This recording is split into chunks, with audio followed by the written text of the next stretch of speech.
everyone, and happy 2021. Actually, I guess I should probably just say, here we are in 2021. How are you doing? How has, I guess, the past week and a half been for you? Let me know in the comments. Just curious how things are going for other people. The fact that I am posting this, it will probably be the second full week of January by the time I get this video published. Probably gives you a bit of an idea how my 2021 is going so far. Hopefully now that I have my bullet journal ready to go, I'll be able to start catching up on things. I really do rely on this baby to keep my thoughts straight. At the moment, this is my 5th bullet journal, and I was going to make it a really simple layout. Nothing fancy at all, just quick and dirty. That sounds bad. Just nice and simple, only use my Sharpie. After looking at some other people's videos, I started getting some more ideas about ways that I could perhaps better utilize my bullet journal. Every year I find there are things in it that I use and things in it that don't really get used that often, especially when it comes to the front of the bullet journal where all the setup is. And so I got some new ideas this year, and what I ended up doing also was, this is nowhere near a basic setup, but what I found from looking at my past bullet journals before I started this one is that they're quite colorful, and my eye is really drawn to all that color and the different papers that I use in it, in some of them, and the washi tape. It makes me happy when I look at the color in it. So I chose yet again to add color. I did a lot of printing out on my new Silhouette Portrait 3, just printing out some basic paper designs and things like that. It took much longer, but when I flip through my bullet journal now, it feels like there's more of me in there, that there's been some presence in there already, as opposed to me just using my Sharpie to write through. So I don't know if that makes any sense. Maybe you'll see as we go along. Let's just get to it. Of course, the first page is my business name, Moongirl, and I just did some little drawings around it with some leaves. I'm not really happy the way this turned out, so I might redo it. We'll see how that goes. But you know, it's the first page. It's like the first pancake is the bad pancake. So here's the bad pancake. From there it gets better, I should say. I always do a key in my bullet journal. I think one of the main reasons is because I find it's a nice, kind of like a title page to welcome you in to the journal. And I added some silver marker from a Faber-Castell Pitt pen, just for a little bit of extra sparkle. I don't know if you can see it, but it does have a bit of a sheen to it. So the first page I have is just a Reiki principle. It's just a little reminder. If I can manage to go to this every day, I think that it would be a nice reminder of where I want my headspace to be. And it says, just for today, I will not anger, not worry, be grateful, do my work honestly, be kind to every living being. And I like that. And I had this in the beginning of my previous bullet journal for 2020 as well. And I just cut out some, so this is some of the paper that I had printed out from the Silhouette software that you get when you buy one of their cutters. I got a credit, so I was able to just use some of the designs that they have, and I just printed them out and cut some of them out just for fun. I didn't want to draw anything myself because I knew it would have taken more time and I would have hummed and hawed over what I should draw. So I really like the little foxes and just the lines with the hearts, and I thought Dream was nice for my cover page. I did initially, it's so funny, as much as we all wanted to forget about 2020, it's still on our minds. So of course I had this be 2020. I wanted to keep note of the fact that there had been that mistake, so I didn't completely cover up the 0 from 2020. I just added the 1 over it as if it were an obvious mistake.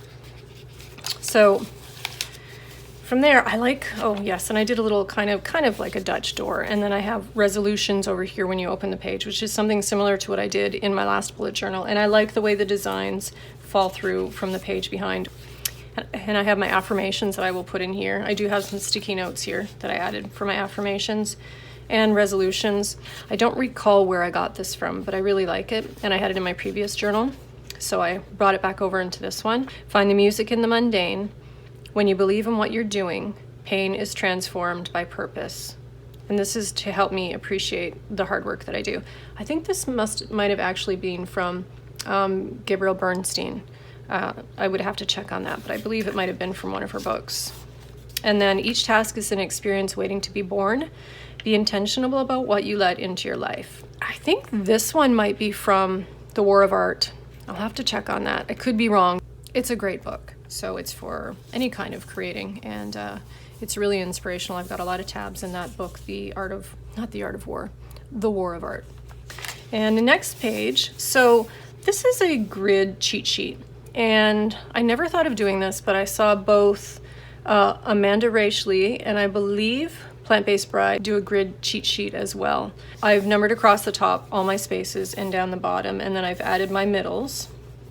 And there's a space in between because there is no absolute middle unless I went in between the dots, and that would really drive me crazy.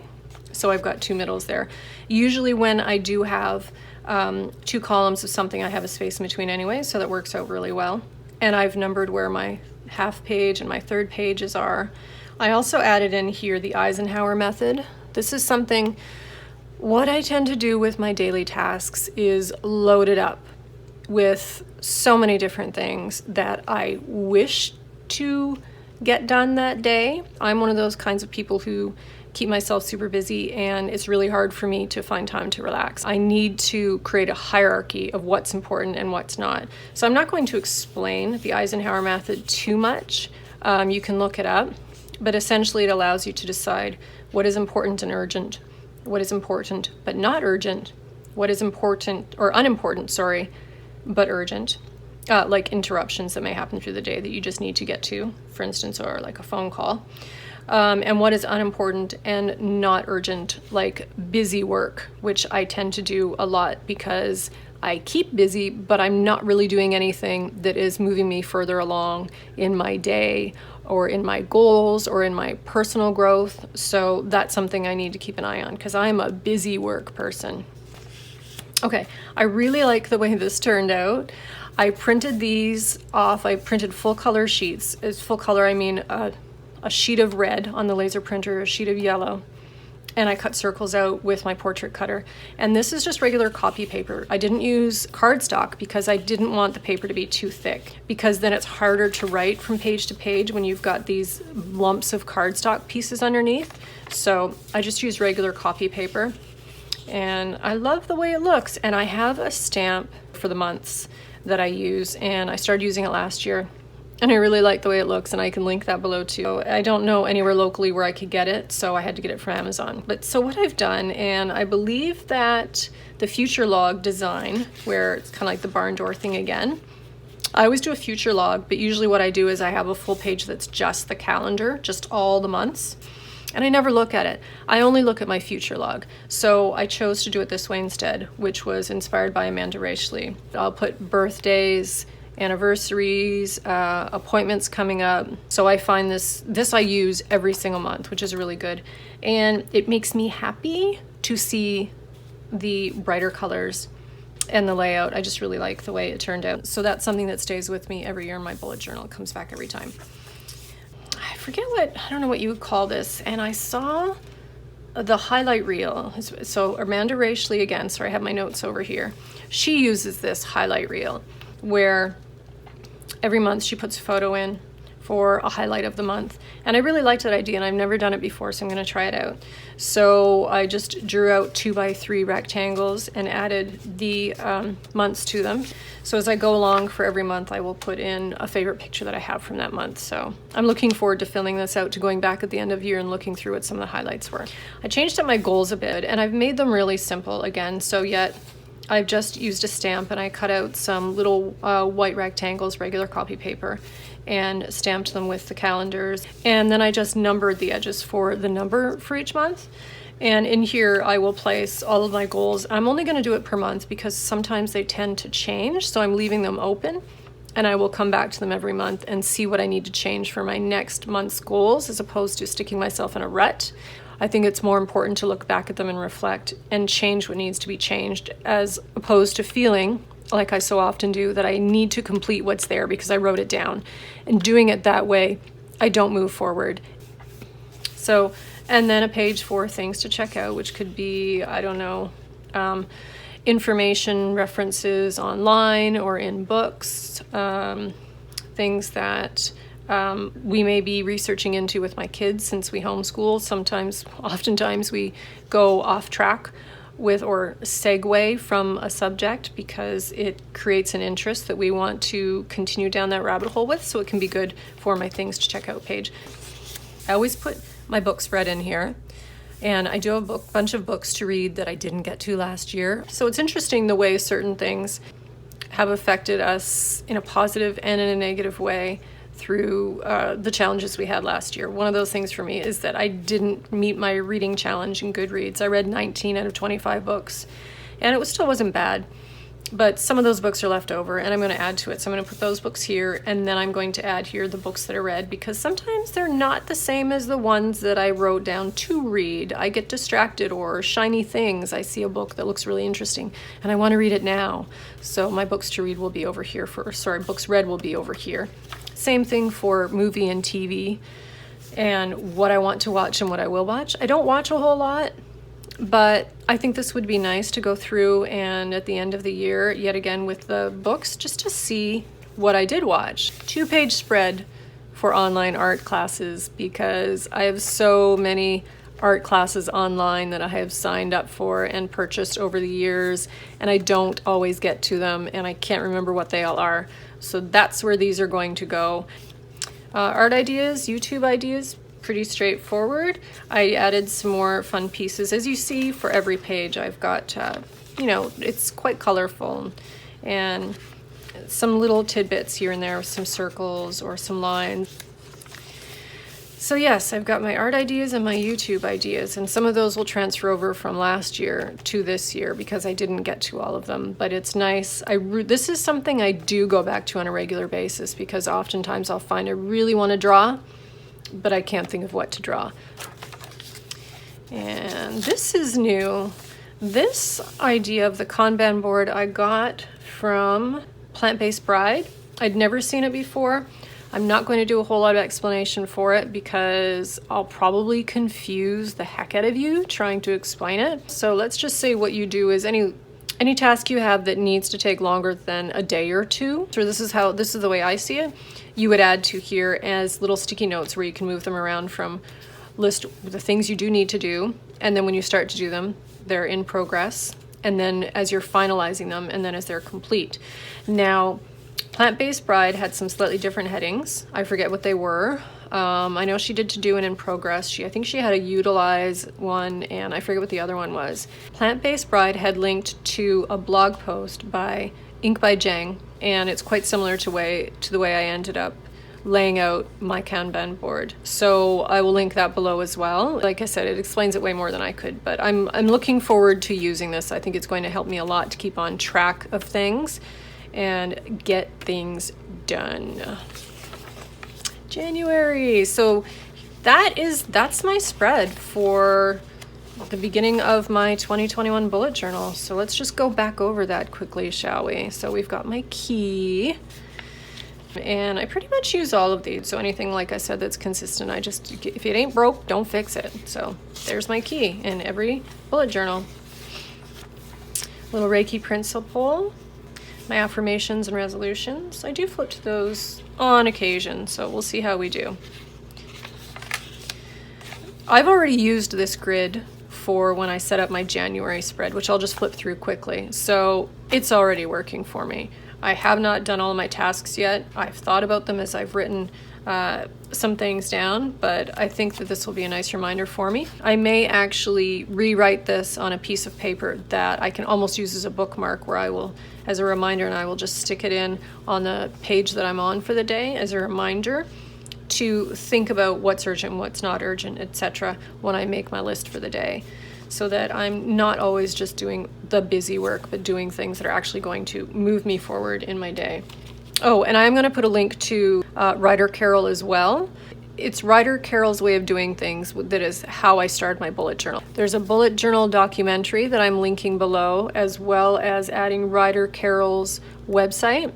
The documentary if you like, this is, if I would watch a documentary anyways, it's only 10 minutes, whether you've been bullet journaling for a lot or not. I think it's really interesting, and I think we owe it to the people who create these amazing ideas that help us in our lives to acknowledge them. And yet again, my future log, and I love the way it looks. I'm very happy with it. I will be using this. I'm looking forward to filling this out and seeing the highlights for every month. Goals, I'm gonna start with them and we'll see how it goes. Hopefully it'll work and I'll keep on track and be able to change my goals where I find that it's important to change them, as opposed to just sticking with it and getting it done because I wrote it down. So this is gonna happen. I'm a big reader, so I'm not worried about this. TV, you betcha. Not a big TV watcher, but there are certain series I'm watching. Supernatural, and Discovery of Witches season 2 starts today. Oh, I'm so excited. So that's going in here. Art classes, art ideas, YouTube ideas, these get utilized. Well, most of the time. I gotta flip back to that. Looking forward to using this. We'll see how it works. I'll let you know through the year as we go through if it's worked. And then, yes, so then January. So what I did, okay, I gotta try and make this fast because I know this video is getting kind of long now. So originally I had made these bigger circles and stamped them and realized they would be way too big to fit 2 big circles in here with 2 months on each page. So I made smaller circles and I stamped them at the same time. So because I needed to know what day January started on and how many months were in the year, I did them at the same time. So I stamped my small circle, then I stamped my big circle, and I put this to the side. So then I went to Friday and it was on a Monday for the first of the month. And then I looked, oh look, March was the first of the month too. So I stamped the small circle for February, then the big circle for February, then the small circle for March and the big circle for March, so that I could use these with the big circles later when I actually did my month spread. Did that make sense? I also purchased through the Silhouette program, since I had a credit when I bought my machine, these awesome little tabs. My husband's a graphic designer. I was gonna get him to do some up for me, but since I had a credit, I didn't have to bother him with it. So I have these, and I wanted them to be black. So that was the perfect score as far as I'm concerned, and it has the month on both sides. So if I think of it, I will link to the creator's website. You might actually be able to buy these tabs if you want to directly from her website. So I'll try and remind myself to do that too when I do the all the links in the comments or in the description. So, okay, so this is new for me, my monthly to-dos, and I just found out about this yet again when I was watching some bullet journal setups for this year, and it's called the Alastair Method, and I think it was Plant-Based Bride again who mentioned the Alastair Method. So if I can find that video, I will link that as well. There's gonna be a lot of links down there, so you're welcome. And so numbering the weeks here is for my reference here. So at the top I have week 1 to week 6, because I don't know if you'd really call the first week and the 6th week weeks, because there's only 1 or 2 days on them. So I'm not really completely counting them for this spread, which is why I've put lines through those weeks, because I'm not really going to reference back to them. But what I've done is things that I do need to get done this month. This is visually for me, when I want to get my first artwork finished. And I know saying only 2 artworks doesn't sound like a lot, but for me it is, because there's so many other things I need to do through the week. And there's only certain times I can do art. I have to be mentally in the mood for it. So I've got artwork number 1 will be due, hopefully I'll get that done by the 3rd week. And the second piece of art for the month get done in the 5th week, which is really the last week of January. And then my new moon work I like to put in there just as a reminder, giving myself to the week of the 5th week of January to finish the book I'm reading right now, which is about Alexander Hamilton's wife, My Dear Hamilton, I think. Maybe I'll link that as well because it's really interesting. It's historical fiction. I love historical fiction.